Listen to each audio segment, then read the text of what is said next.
The Vexalian trading post hung in the void like a rusted tumor, all corroded metal and flickering neon signs advertising pleasures that would get you arrested on 14 different worlds.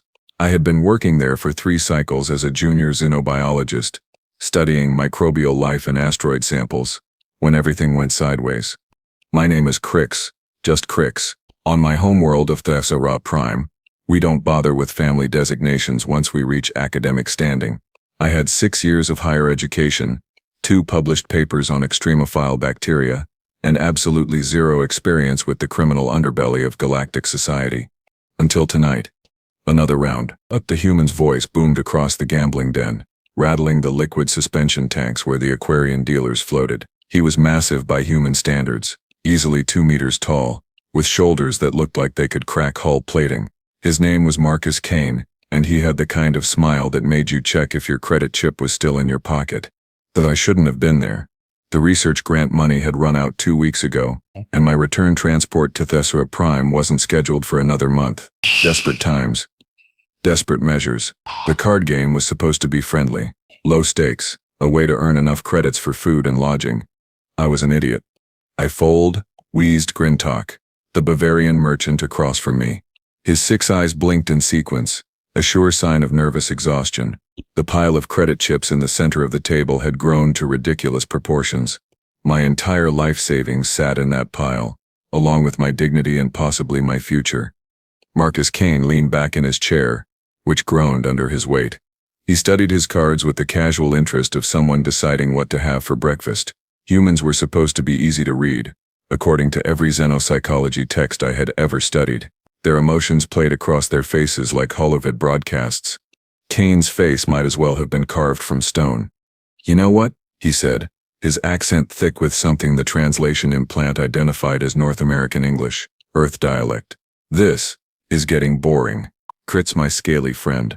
How about we make this interesting?" I am not scaly. Tessarans have smooth, pearl-colored skin that shifts through pleasant pastels depending on our emotional state. Right now I was probably cycling through every shade of panic in the visible spectrum. "What do you propose?" My voice came out as a squeak. "Embarrassing." Kane reached into his jacket, a battered leather thing that had seen more action than an assault frigate, and pulled out a datapad. He tossed it onto the table where it landed with a heavy thunk. "My ship against whatever you've got left." The entire gambling den went quiet. Even the Aquarians stopped their rhythmic pulsing. Kane's ship was legendary in these parts. The Vagrant Star, a Corellian-class freighter that had been modified so many times it barely resembled its original design. Faster than anything in its weight class, equipped with military-grade shields and rumored to have hidden compartments that could smuggle anything from weapons to sentient beings. "I don't have anything worth that much," I said. My skin had settled into a sickly yellow-green. "You've already won everything I own." Kane's smile widened.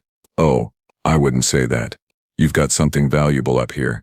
He tapped the side of his head. 3 degrees in xenobiology, specialization in extremophile organisms, published research on bacterial adaptation in zero-gravity environments. That's worth something to the right buyer. My hearts, both of them, stopped beating for a full second. "I do my homework." He shuffled the deck with practiced ease, cards flowing between his fingers like water. "Here's the deal. You win, you walk away with everything on the table plus my ship. I win, you work for me. 2 standard years. Full contract, legal and binding. That's slavery. That's employment." Kane's expression didn't change. "I'll pay you standard wages, provide quarters, meals, and cover any medical expenses. All completely above board. Well, mostly above board. The paperwork will be legitimate anyway." A Krellian in the corner made a chittering sound that the translator rendered as laughter. Someone else whispered about humans and their insane bargains. I looked at the pile of credits on the table.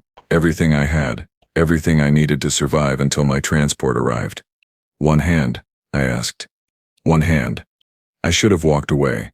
Every rational thought in my brain screamed at me to stand up, leave the den and figure out some other way to survive the next month. Quiet is a funny thing though. It makes you do stupid things. "Deal the cards." Kane's grin could have lit up a small moon. The Aquarian dealer distributed the cards with tentacles that moved too fast to follow. I picked up my hand, trying to keep my skin from broadcasting my emotions to the entire room. 3 kings and 2 sevens. Full house. It was the best hand I had seen all night. My skin settled into a confident purple.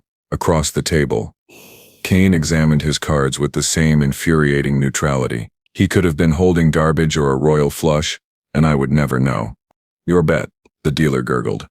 I pushed everything forward, every credit chip, every small valuable I had accumulated during my time on the station, all of it. Kane nodded slowly. He matched my bet with casual ease, adding credit chips from his seemingly bottomless supply. Let's see what you've got, Qrix. I laid down my cards. Full house, kings over sevens. The room erupted in excited chattering. Several patrons moved closer to get a better look. Krintok made a sympathetic whistling sound. Even the Aquarians seemed impressed, their bioluminescence pulsing in rapid patterns.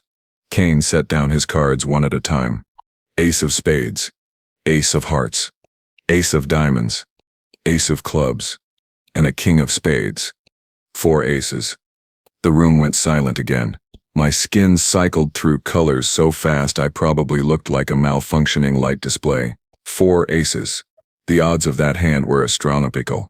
The odds of it appearing right when Kane needed it were impossible. You cheated, I whispered. Kane began collecting his winnings, sorting the credit chips into neat stacks. Prove it. I couldn't. Human sleight of hand was legendary, and I hadn't been watching carefully enough. The Aquarian dealers would never admit to complicity even if they had been involved.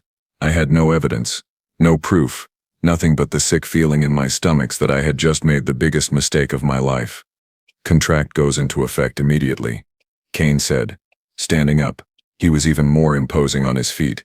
Grab your things, we leave in 2 hours. Wait, I need time to think about this. To consult a legal representative. Kane's expression finally changed. The casual amusement vanished, replaced by something harder. You made a bet. You lost. Welcome to the real galaxy, kid. It doesn't care about your feelings or your second thoughts. You're mine for 2 years. We can do this the easy way, with you walking onto my ship voluntarily, or we can do it the hard way. Your choice. A Krellian enforcer materialized at Kane's shoulder. They always had muscle in these places. The gambling dens couldn't operate without protection, and that protection ensured that debts were paid. I thought about running. Owie. My legs tensed, ready to bolt. But where would I go? The station had security, but they didn't care about gambling disputes. The Galactic Council had laws about contract enforcement, but I was weeks away from any official representation. I was alone, broke, and apparently employed by a human smuggler. Fine, I said. My skin had settled into resigned gray. 2 years. Kane's smile returned. Don't look so glum. Might be the best thing that ever happened to you. I seriously doubted that. 2 hours later, I stood in the docking bay with a single bag containing everything I owned. Kane's ship, the Vagrant Star, squatted on its landing struts like a predator, ready to pounce. Up close, it was even more impressive. Scorch marks from weapons fire decorated the hull. Mismatched hull plates suggested extensive repairs. The engine ports glowed with barely contained power. She's beautiful, isn't she? Kane stood next to me, hands on his hips, surveying his vessel with obvious pride. It's a ship.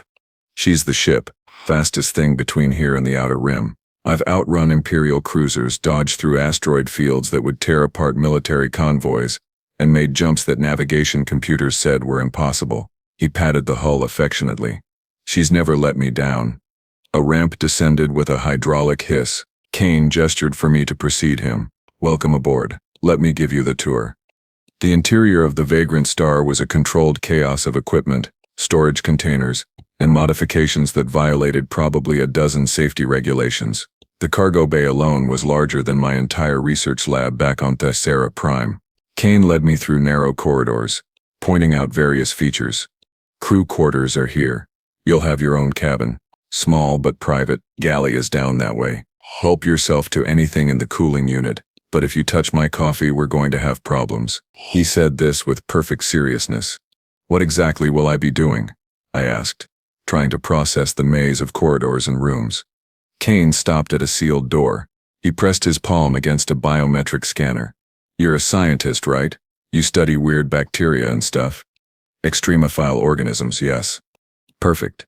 Because I transport cargo, and sometimes that cargo is sensitive. Living things, samples, biological materials that need to be kept at very specific conditions. Your job is to make sure everything stays alive and healthy during transport. The door slid open, revealing a laboratory that made my heart skip a beat. Equipment I had only dreamed of owning. Environmental chambers. Genetic sequencers? Electron microscopes. A full spectroscopy suite. This was better than most university research facilities. This is incredible, I breathed, stepping inside. My skin shifted to an excited yellow. How did you afford all this? Let's just say my clients pay well for discretion and reliability. Kane leaned against the doorframe. You keep their shipments alive, you run whatever tests they need, and you don't ask too many questions about where the samples come from. Simple. That doesn't sound legal.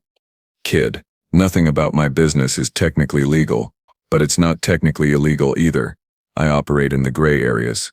The places where galactic law gets fuzzy. You'll get used to it. I ran my hand over one of the electron microscopes, top of the line, probably worth more than my entire education. What if I refuse? What if the cargo is something dangerous or immoral? Kane's expression hardened again. Then we'll have a problem. But here's the thing, Qrix. I'm not a monster. I don't transport weapons. I don't move slaves. I don't deal in anything that's going to cause mass casualties. My clients are mostly scientists and collectors who want biological samples that the council has deemed too dangerous for general transport. Bacteria, fungi, small organisms.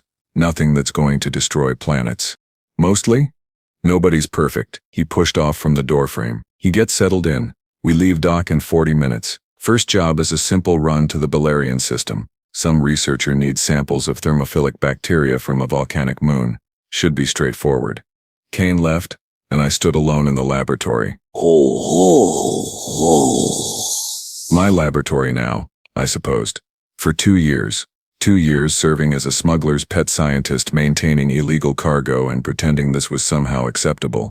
I should have felt angry. Violated, trapped. Instead, I felt excited. The equipment here was beyond anything I could have accessed through normal channels. The research possibilities were limitless. If Kane really did transport exotic biological samples, I would have access to organisms that most scientists never saw in their entire careers. Maybe this wouldn't be so bad after all. The ship's intercom crackled to life.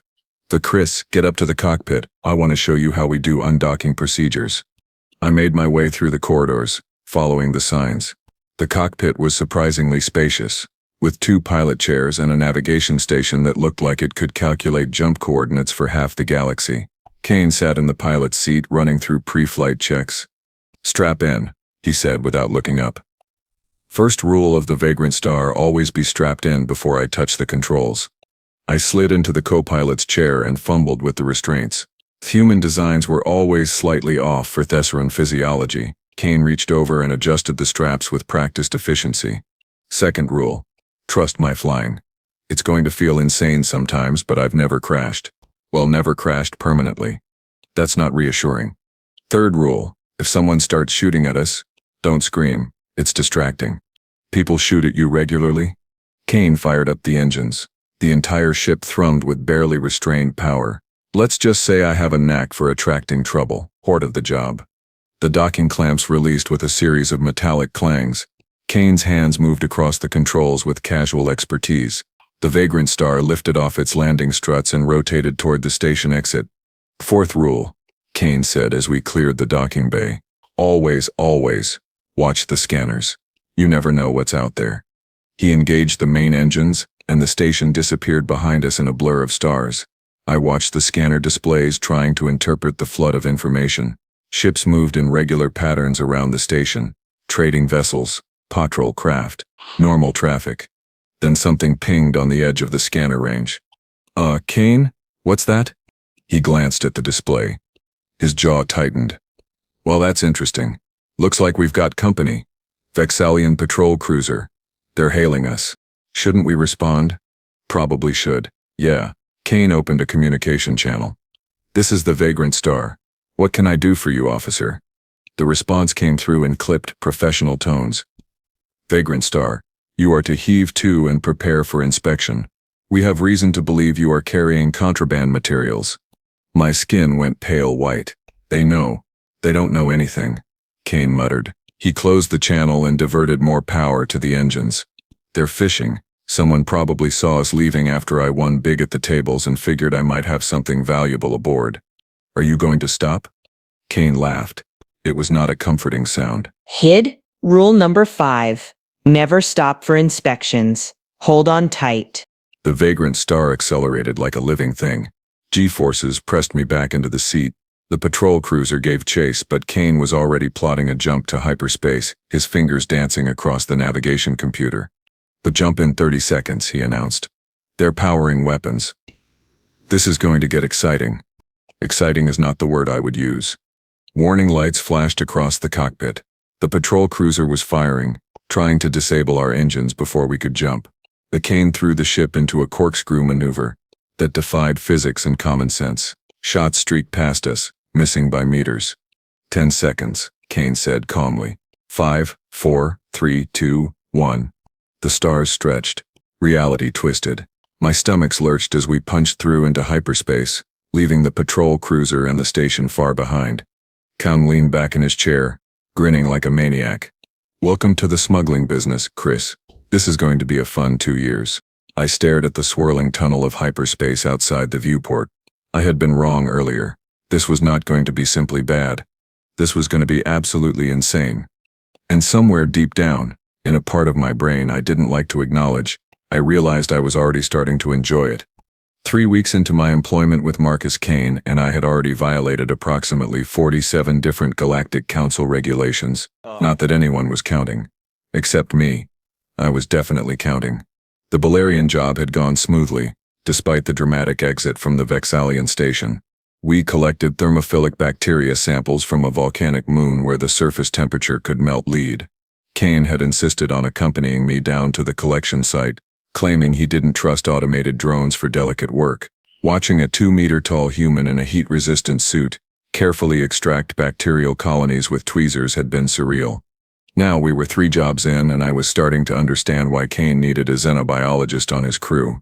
Explain to me again why this is glowing, Kane said, peering through the observation window of Containment Unit 7. I checked my datapad for the 3rd time. Because it's bioluminescent.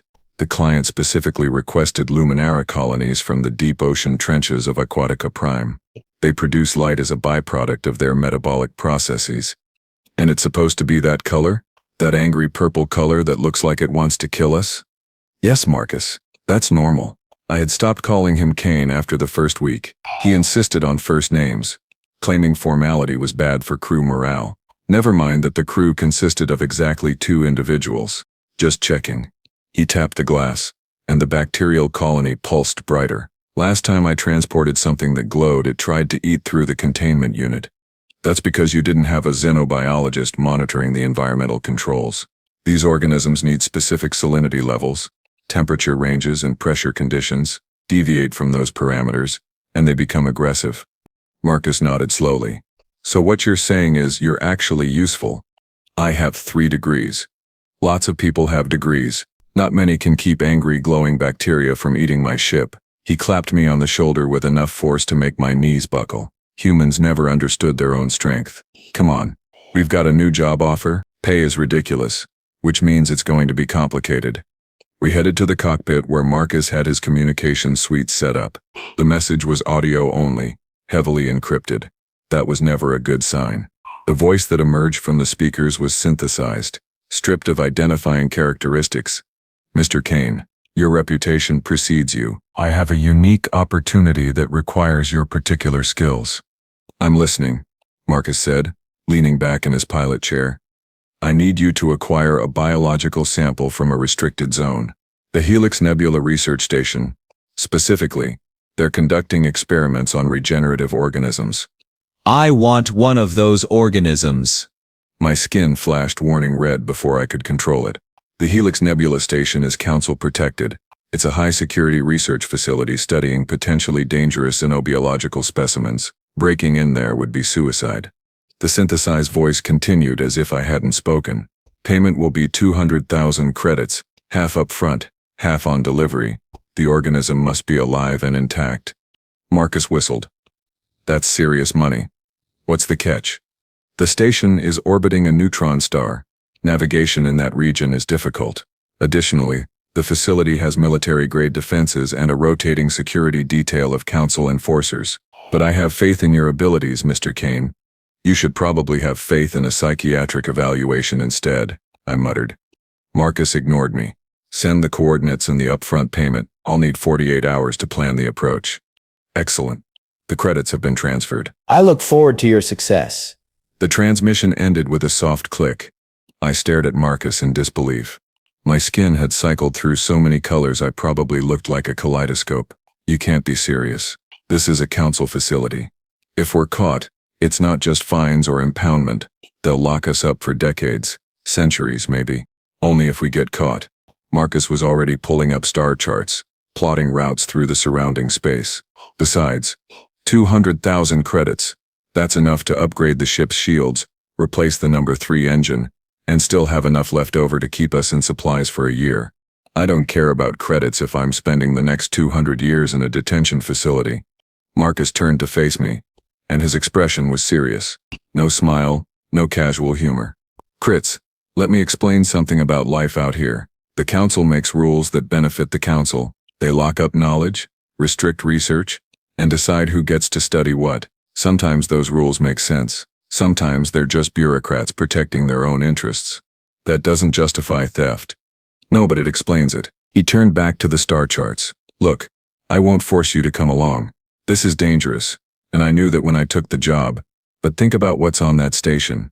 Regenerative organisms, things that could revolutionize medicine, biotechnology, maybe even save billions of lives. And the council keeps it locked away, studying it at their leisure, while people suffer. I wanted to argue. I wanted to tell him that rules existed for good reasons, that security protocols protected everyone, that stealing from a research station was categorically wrong, regardless of the justification. Instead, I thought about the equipment in my laboratory, the samples I had studied over the past 3 weeks, organisms that most scientists would never see because they were classified, restricted, or simply too expensive to acquire through legitimate channels. I'll come, I heard myself say, but only to make sure whatever we steal doesn't die in transport. And I'm officially protesting this entire operation. Marcus grinned. Protest noted and completely ignored. Now let's figure out how to rob a heavily fortified research station orbiting a neutron star. Should be fun. It was not fun. The approach alone took 6 hours of careful navigation through gravitational eddies and radiation fields that would have fried most ships. Marcus piloted with absolute concentration, making micro-adjustments to our trajectory every few seconds. The Vagrant Star's shields held, but I watched the power consumption climb to dangerous levels. How do you know these routes? I asked, monitoring the radiation levels. Practice. Lots and lots of practice. Marcus didn't look away from the view screen. I've been flying in dangerous space for 15 years. You develop instincts.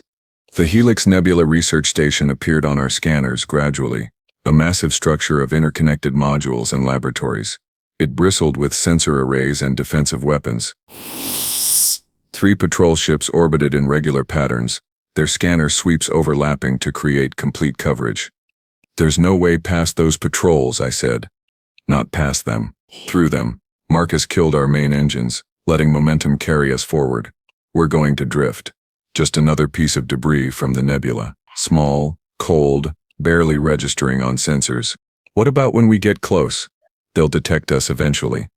Marcus pulled out a small device I had never seen before. It looked like a data chip, but with additional circuitry that hummed with barely contained energy. This is a security bypass module. Cost me a fortune, but it'll give us about 10 minutes of clearance codes before their system realizes something is wrong. 10 minutes to break into a research station, find a specific organism, and escape? They'll work well under pressure. We drifted for an hour, getting closer to the station. My hearts were beating so fast I thought they might rupture. Every few minutes a patrol ship passed within a few hundred meters and I held my breath, certain they would detect us. They never did. Finally, Marcus brought us alongside a maintenance airlock on the station's lower levels. He activated the security bypass, and I watched in amazement as the airlock controls accepted our codes without question. The outer door cycled open silently. Grab your portable containment unit, Marcus said, already moving toward the airlock. We're going in. The interior of the station was eerily quiet. Emergency lighting cast everything in red shadows. Marcus moved with practiced silence, a plasma pistol in one hand and a scanner in the other. I followed, clutching my containment equipment and trying not to make noise. Lab 7. Sublevel 3, Marcus whispered, checking his scanner. That's where they keep the regenerative organisms according to the data our client provided. We moved through corridors lined with sealed laboratory doors. Behind each one I could sense the presence of organisms being studied, tested, cataloged. Part of me wanted to stop and examine every sample. The scientist in me was screaming at the opportunity. The smuggler in me, the part that had apparently developed over the past 3 weeks, told me to keep moving and stay quiet. We reached Lab 7 without incident. Marcus used the security bypass again and the door slid open to reveal a pristine laboratory filled with containment tanks. In the center of the room, suspended in a clear fluid, was something that made my skin flash with excitement despite the circumstances. It was roughly spherical, about the size of my fist, and it pulsed with internal light. As I watched, a portion of the organism separated, forming a perfect copy that drifted away and began growing independently. Regeneration at the cellular level. Complete replication. This was beyond anything I had seen before. That's our target, Marcus said. Get it contained. We've got about 5 minutes before security notices something is wrong. I approached the tank carefully, running quick scans with my portable equipment. The organism existed in a carefully balanced solution of nutrients and growth regulators. Taking it out of that environment could kill it within minutes. I need to prepare a matching solution, I said, working quickly. This won't be fast. Make it fast anyway. I mixed chemicals, adjusted pH levels, and calibrated the temperature controls on my portable unit.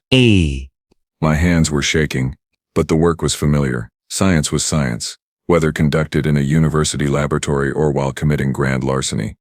The alarm started before I finished. Company. Marcus moved to the door, his plasma pistol raised. How much longer? 2 minutes? Maybe 3. Make it 1. I worked faster, cutting corners on the calibration. Close enough would have to be good enough. The organism went into the containment unit, and I sealed it quickly, checking the vital signs. Still alive. Still regenerating. Good enough. Got it. Let's go. Marcus fired 3 shots down the corridor. Someone screamed. We ran in the opposite direction. Marcus leading the way through a maze of passages I couldn't follow. Security forces were converging from multiple directions. I could hear their footsteps, their shouted commands, the whine of charging weapons. Plan B, Marcus yelled. He stopped at a maintenance hatch, yanked it open, and shoved me inside. Through here. Head down until you reach the engineering section. What about you? I'm going to make sure they follow me instead of you. He fired several more shots down the corridor. Get to the ship. If I'm not there in 10 minutes, leave without me. He slammed the hatch shut before I could protest. I crawled through the maintenance tunnels, clutching the containment unit and trying not to panic.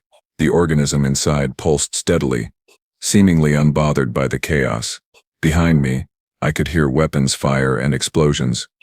The tunnel eventually opened into a massive engineering bay filled with humming equipment and power conduits. I dropped down carefully, looking for an exit.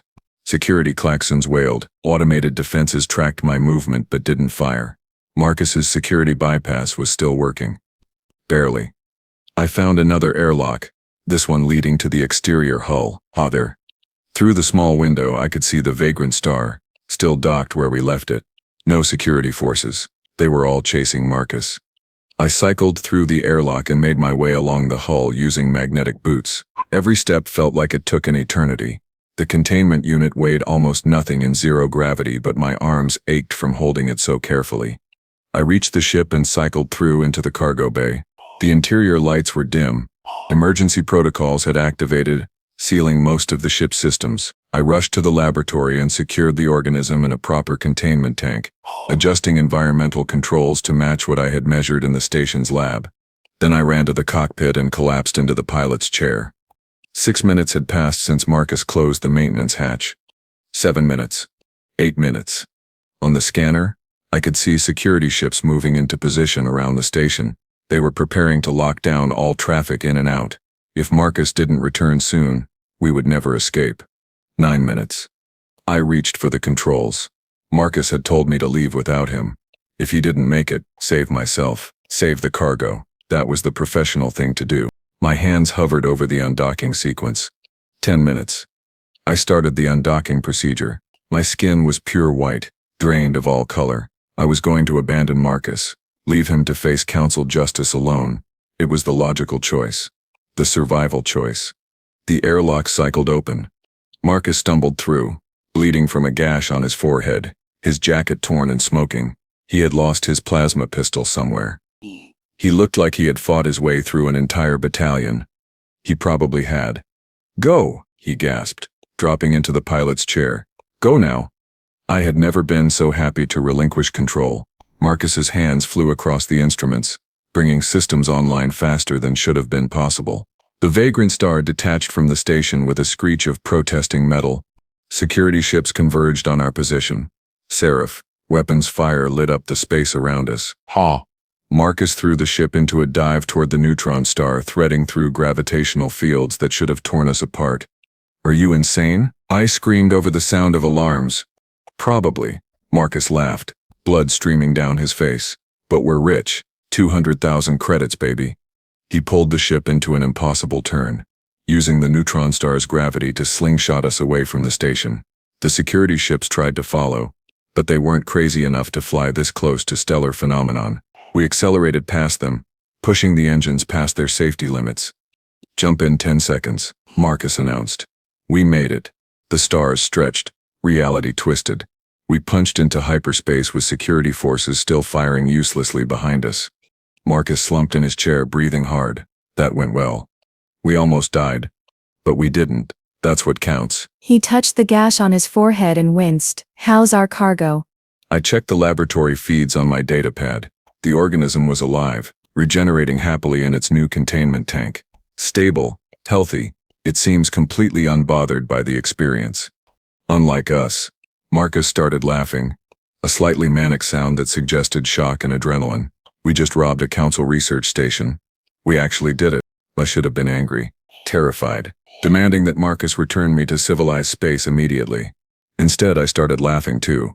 Deep, uncontrollable laughter that made my sides ache. We had done it, against all logic and probability. We had pulled off an impossible heist. "I hate you," I said between laughs. "No, you don't." Marcus grinned at me, blood still dripping from his forehead. "You love this." "Admit it." I wanted to deny it. I wanted to insist that I was a respectable scientist who followed rules and protocols. "Maybe a little," I admitted. Marcus extended his hand. "Partners." I looked at his hand. All the human handshakes were supposed to seal agreements, demonstrate trust. 23 days ago, I had been a desperate researcher who made a terrible bet. Now I was a criminal, a smuggler's accomplice, and apparently enjoying every moment of it. I took his hand. "Partners. But you're getting that head wound treated in medical bay immediately." "Yes, doctor."